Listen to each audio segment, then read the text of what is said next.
Hello everyone, today we're going to be talking about book cover design. I'm going to take you guys through how I designed our special guest, Bethany Atazadeh, how I designed her book cover, and we're also going to be talking about book cover design in general. So if you like weekly videos on writing, book publishing, and book marketing, be sure to hit that subscribe button as well as the notification icon.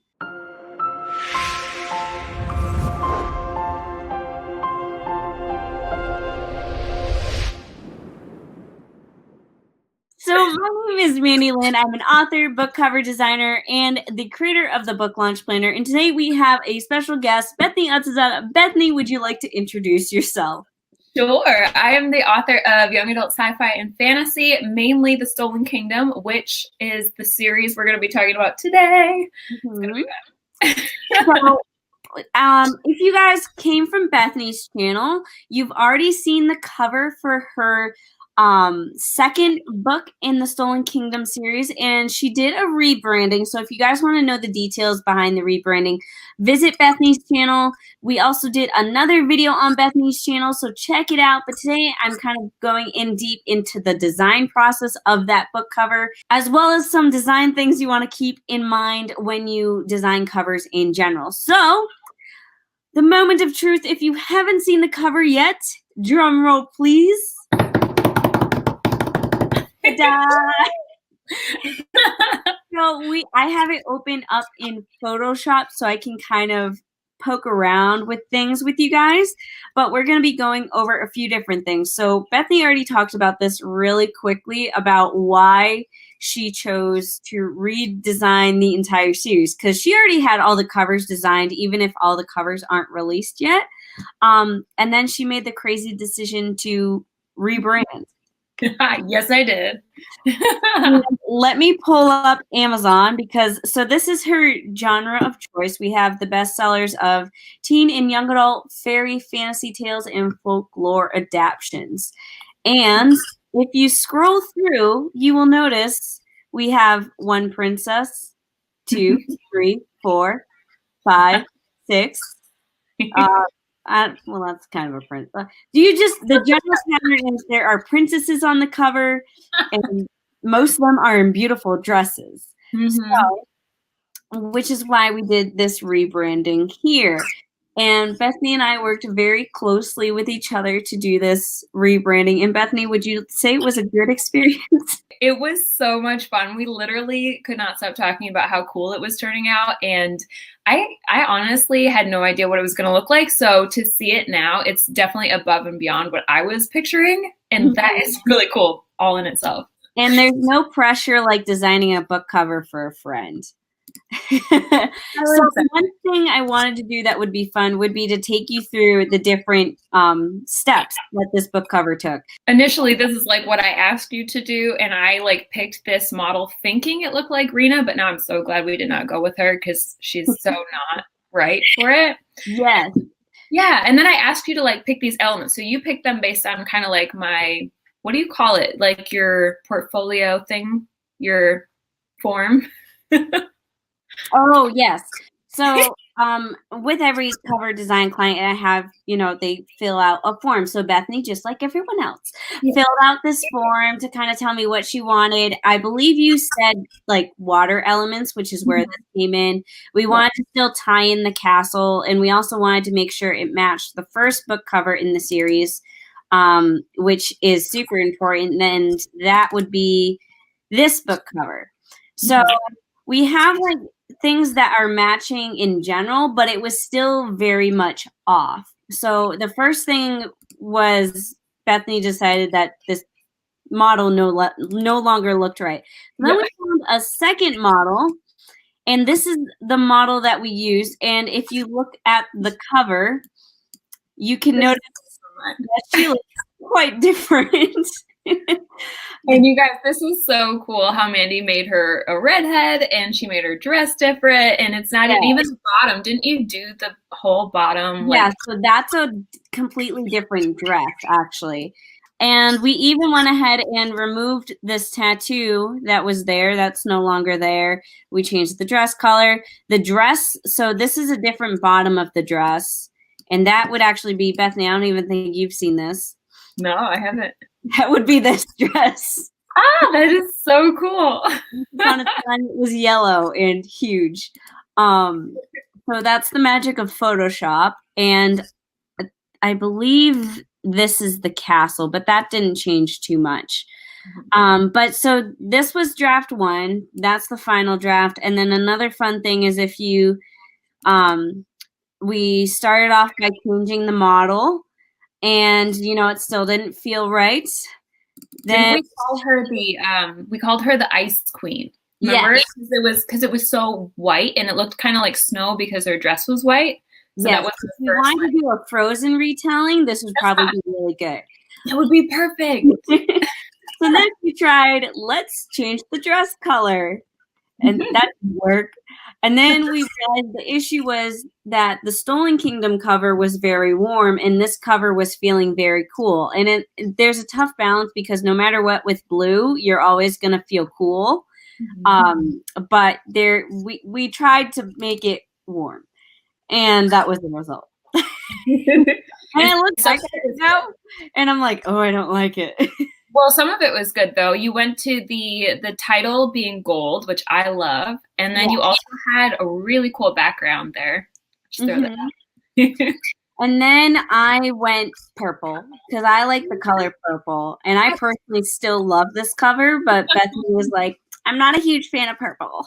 I really hate purple covers. I feel so bad saying that. If anybody out there has a purple cover, I'm sorry. So then from there, we were like, all right, let's try, because the original cover for the Jinni Key, which I can pull it up. Yes. So this was the original cover. We kind of wanted to still like pay homage to it. So that's when the purple started to come into play, or not purple, the green. There we go. So then we got this green, and it looked cool. It looked kind of good, but no sunset is green, and I can't get past that. And was it at this point that we started to look at the frame, and we were like, I think it's the frame that's darkening it up and making it less realistic, like. Yes. So the issue we were coming across was that no matter what we did, it was just too, like, it didn't match the Stolen Kingdom cover no matter what we did. And then we talked to Brittany, and that's Brittany Wayne, who's also here on YouTube. And she let us know that the Stolen Kingdom, the archway was a building, and here the archway is water, which is cool because, mermaids. But it just wasn't, it was clashing too much. So then we got a building. And then that's when things started to come together a little bit more. And a cool thing is that what we're trying to do for every book in the series is that we're trying to make the building arch match the castle that's in the background. So hopefully you'll always see that matching.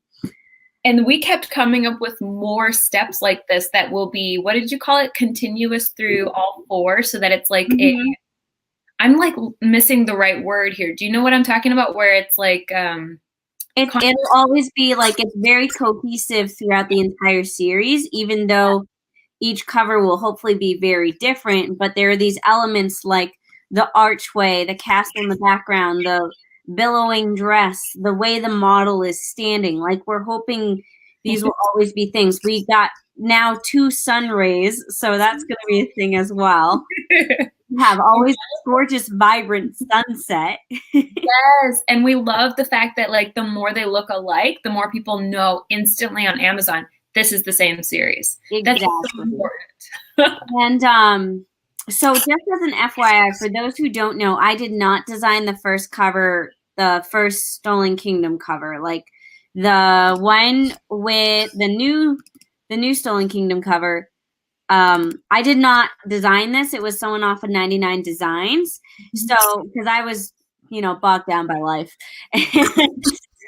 Bethany needed to go ahead and get the ball moving. So a designer over there designed this, which meant that I had to go ahead and figure out how to design book 2, which is why we stumbled a little bit more, because this wasn't my design. I actually had the wonderful experience of poking through his Photoshop file and seeing how he created this, which was super interesting. There was somebody on Patreon who saw this and they were like, if these are not by the same designer, I am super impressed because they look like so cohesive, and that is really hard to do. So it is. I learned that the hard way.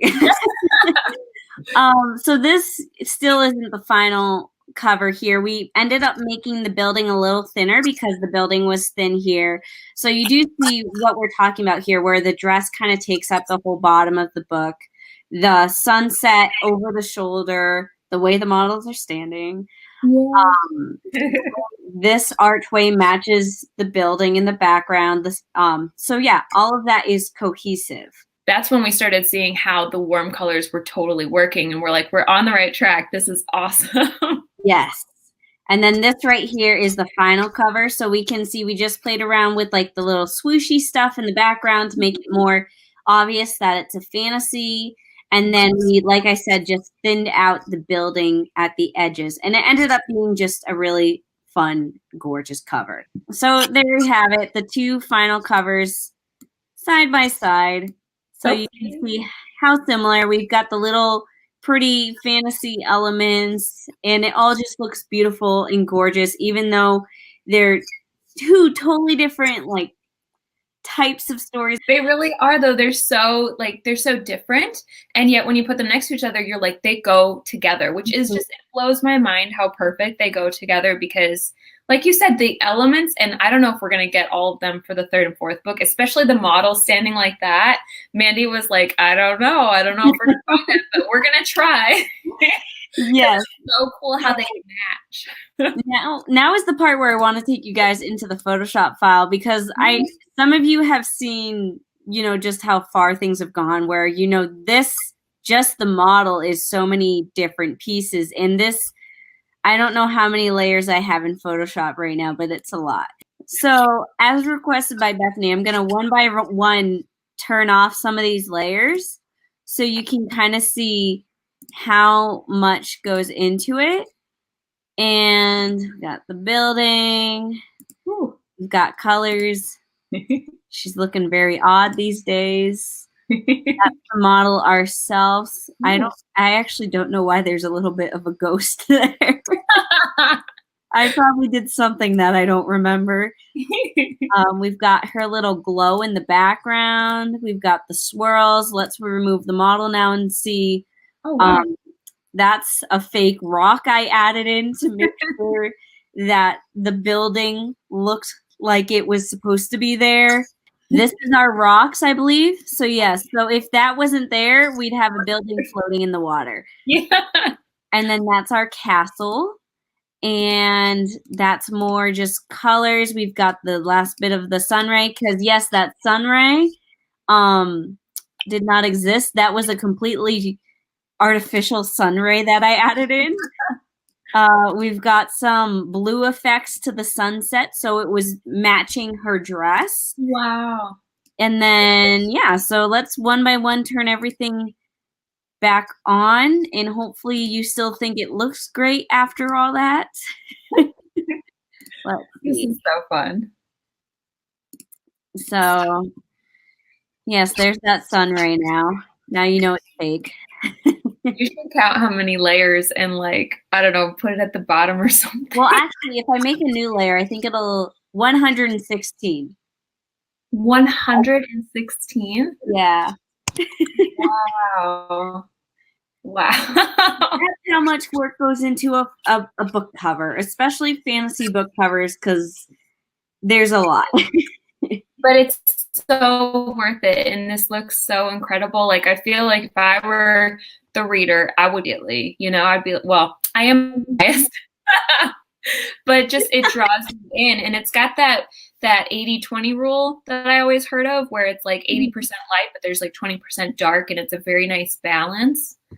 I don't know. Yes. And the colors, the colors are just nice too, and it does still play with the same color family as the original cover. So Bethany had some people send in questions about book cover design. So she answered some in her video. She'll also answer some in future videos that she's doing. And then I'm going to answer a few right here because they more pertain to what I'm doing. So one of the big questions was genres and how do you make sure your cover is designed for each genre. That I say you could probably just go on Amazon and find your genre on Amazon. And a funny thing that I was discussing with Bethany was how some series do have like a very original cover for the first book in the series, but then the second book in the series after that is more genre specific. So some people will say like, oh, the covers with the princesses on the cover are very generic. And that's kind of the point. You want it to be generic so people know exactly what the book is about right away. I have this theory that publishers go very original, so the cover is eye-catching and they buy that first book in this series, but then you'll notice sometimes they do a rebranding. So the biggest example I can think of is Andrea Kramer's Nightshade series. So this was the original cover for the book. And it was gorgeous. I loved it. I fell in love with it. And then they ended up doing a more generic cover, which are these, if I were to say, more boring covers. But you can tell right off the bat, this is going to be like a werewolf series.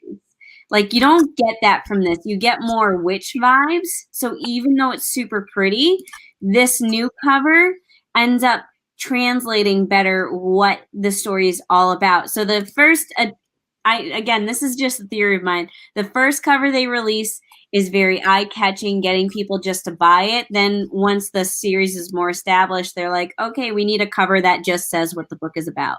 That's just my theory. Yeah, I have theories about that too, where I feel like publishers do take risks and they do experiment, but then especially if a book doesn't do as well, they go back to the basics because ultimately readers know certain things. Like you said, this cover tells you what it is about, and having a character on a cover shows a lot more about a story right off the bat than maybe other things might. And so it does come back to like, try risking things. Yes, that's good. And publishers will do that in traditional publishing, just like self-publishing. But if it doesn't work, or you want to like try going back to the basics, that's almost a guarantee, right? Yes. So if you guys ever want to be like, what's the generics for my genre? Someone asked about sci-fi, like what's the trend for sci-fi covers right now? Go to the bestseller list on Amazon for sci-fi and mystery, and this specifically is young adult. You'll notice that young adult tends to be more colorful than adult books, but really, if you start scrolling through, there's a huge pattern of just silhouettes, and if there are people on the cover, it's not super detailed. Like, you can't tell who they are a lot, and the fonts are very metallic.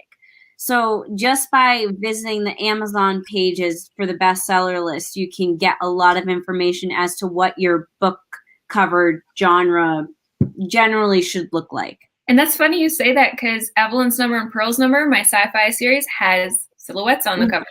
But I would say, as soon as I saw this cover, I was like, oh, that looks like Bethany's other series. Right? Yes, but I would say that I don't have the metallic, I don't think. So like, covers change over time and the genre standards change. So you got to like stay current too, which is why covers sometimes just get rebranded just to be fresh. Yeah, even like having people on the cover, I noticed that it kind of, like, for a while, that was a big thing. Like, girls with dresses on covers was like a huge thing for a long time. Like, look at my bookshelf. That's half of my bookshelf. Yeah. And then it like quieted down, and now it's kind of starting up again, at least in my opinion it is. And I should point out this cover right here. Somebody actually asked me, like, this is a retelling, A Curse So Dark and Lonely on the left there. Oh, did I click Sorry. That's okay. A Curse So Dark and Lonely it's a retelling, right? So they were like, why isn't there a princess on the cover? And I think personally that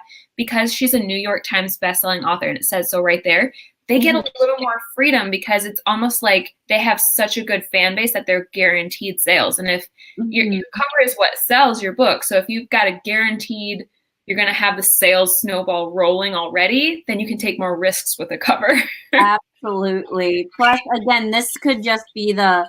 Oh, you know what? One more that if you want to show it, the Lunar Chronicles just changed their covers, and they changed it to having people on the cover. And that is a huge, huge series. Yeah, so I've heard a lot of mixed stuff about this too, because that's kind of what I've heard. I've never read the series. I have the first book in the series. I actually have a signed version. Cool. BookCon. Yeah, and the best part was it wasn't signed out to me. It was signed out to someone else, but their name was Amanda, and my name's Mandi. So I'm like, close enough. I'll take it. That's awesome. Anywho, so yeah, this is more what the original covers were, which I think is awesome. Like, I think the original covers were so good. Trying to find them. There they are. There they are. I love the original too. And I had another theory. I'm curious if you think this is true, that sometimes because those covers were so good, they kind of got everybody who liked that style, that they needed to get like a new audience who liked a different style. Yes. Yeah. And I also I believe, weren't these more like a anniversary edition or a special edition, or are they just... I don't know. That's a good question. Okay. It might even just be to get it back on the shelves, because after a while, Barnes & Noble is like, we need new books on the shelves. And this is technically new again. So yeah. Yeah. I don't know. Cause I'm not like, there's a lot of people that love that drawn style. And that's another huge trend where the person on the cover, it's all completely illustrated. So this is more of that trend. So again, you really got to see what's in your genre. I'm trying to think which book genre would you say is drawn? Like Throne of Glass. They just rebranded Throne of Glass by Sarah J. Maas, or not just, but a while back they rebranded her series, and they were like completely drawn. The most drawn that I've seen. There you go. Yes. I don't know. What do you think? That's pretty drawn. What genre is that technically though? Isn't it like a fantasy action, like high fantasy, probably? High fantasy, yeah. Yeah, because I think it's usually the ones with the drawn covers are more high fantasy and have a lot of action. Let's see. Yeah, so epic fantasy. So, yeah. So one question that Bethany had sent in was, what if you can't find a model that matches what you think your book character would look like? So that's when things get really tricky. As you guys saw, I actually went ahead and had changed this girl's hair color. And I believe I have a completely separate file just for the girl. Yeah, so sometimes it's going to be, first of all, it's going to be impossible to find exactly who you're thinking of because it's your imagination. So the goal is just to keep certain things in mind. So for Bethany, the big thing was red hair. So I had to go in and add in red hair. And that's the beauty of Photoshop. I could have also given her green hair. That's kind of cool, actually. That's not terrible. I like that. You know? So you have to be flexible. And like I said, so we didn't have the bottom of this dress. So we had to first find the bottom of the dress on a different model, cut, paste it, and then I painted between the two dresses to make the folds match as much as possible. But then also keeping in mind that I would have text to hide any imperfections, because once the text is slapped on there, you don't even see the seam. And also when you're working with a cover designer, if you find a model you like but you don't like the pose they're in, the cover designer will hopefully be able to search more stock photos and find that model in a different pose, because that's what we ended up doing. This is actually the same exact model. You can tell just in the face this is the same person. This is the photo Bethany originally found and was like, this is the girl, I want her, but she's sitting. Can we work with this? And I was like, Uh, And her arm is randomly out. Like, what? Yep, her arms up in the air. She's sitting on a swing. I thought her dress was cute. Like, I was like, that's totally Little Mermaid dress. Like, oh my God. But yeah, so we couldn't work with that. So what I ended up doing was I was able to search her down and find just every single stock photo of her that existed. And we eventually found the stock photo you guys saw later where she's in this more prom dress and in that perfect pose. And then from there, we just had to Photoshop her hair and the bottom of her dress and the color of her dress. And can I just say, like, this is the proof that Mandi is a good cover designer, and like one of the best is that she doesn't just settle. She doesn't just go like, I'm going to make the swing work and you're going to have a swing, you know. She like goes to find the best possible photo, and like even better, honestly, because this dress is even cooler. And so like, and literally the pose that matches book one, just like she kept searching until she found the right thing. And I think a cover designer that could do that is legit. So there's this thing called patience when you're a cover designer. You need it. Yes. So that is more or less kind of the things to keep in mind. Anything else, you really just want to, like, when it comes to the fonts, look at other covers in your genre. Like, obviously for fantasy, the swooshy is very classic, and because it's more princessy, having that metallic royalty look is a good idea to have as well. So there's just a bunch of different things to keep in mind when you're designing a cover. And of course, the easiest thing would be to just hire a cover designer, because I think, as you guys maybe saw me going through this is not something you learn overnight. I've been playing in Photoshop for a very long time now. 100% agree. Like, I could never do this. Like, I know a lot about random designs and, you know, slapping things together, but I could never do this. So that was it for this video. Let me know in the comments down below what surprised you most about the cover design process and how all that works. And if you have any questions about cover design, also let me know in the comments and I'll try my best to respond. Otherwise, that was it. Thank you very much to Bethany for joining us here. Again, if you guys haven't headed over to her channel yet, please do so. Otherwise, I will see you guys next week. P.S. You guys should totally hire Mandi because she is the best cover designer ever. I'm just saying. And I think she has some openings. Do you have some openings, Mandi? I have some openings. So you should hire her if you're looking for a book design, and an amazing one. She is awesome.